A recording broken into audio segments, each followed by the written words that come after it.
Good afternoon. My name is Alyssa Jackson, and for this video, I'm going to do my portion of the presentation slide that was made by my group members Alexander Curry and Allison Wade.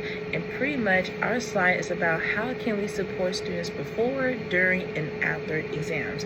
My portion will only be about how can we help our students prepare for exams before they take them. And so the 4 topics I will briefly discuss will be optimal testing conditions, progress monitoring, preparation strategies, and identifying misconceptions.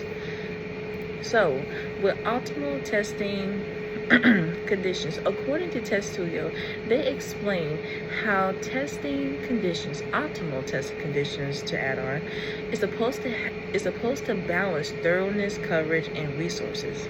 Meaning, when you have the right preparations, the right coverage, the right resources, everything you need in order to test, that is what makes the testing environment, but also the testing atmosphere in the right shape. The perfect balance to where students feel prepared, you feel prepared, and no one feels lack of preparation. However, students and teachers can feel unprepared if assessments are at risk, meaning if you have students who are not fully prepared for this assessment to where they don't have the right materials, the right resources, to where they don't feel as if they can do it because they don't feel because they feel too challenged where they can mess up and it causes them to fail.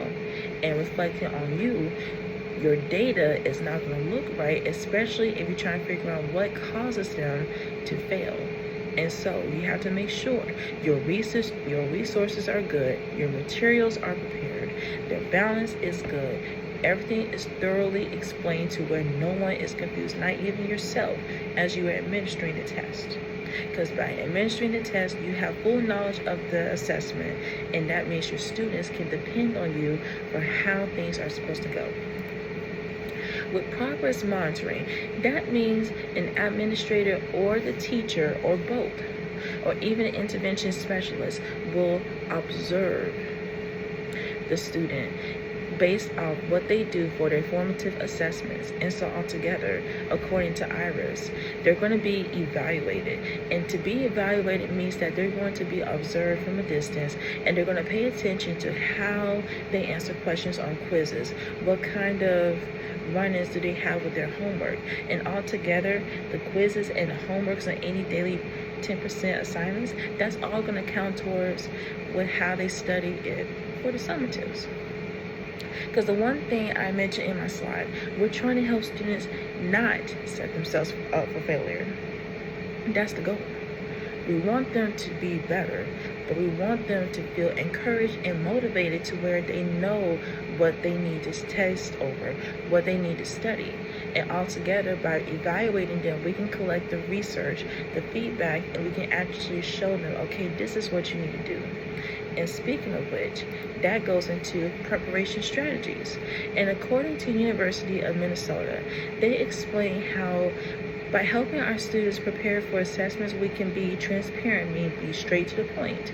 Use formative assessments to provide feedback, and again, to show them this is what you have, and when you explain why you got this right and why you got this wrong.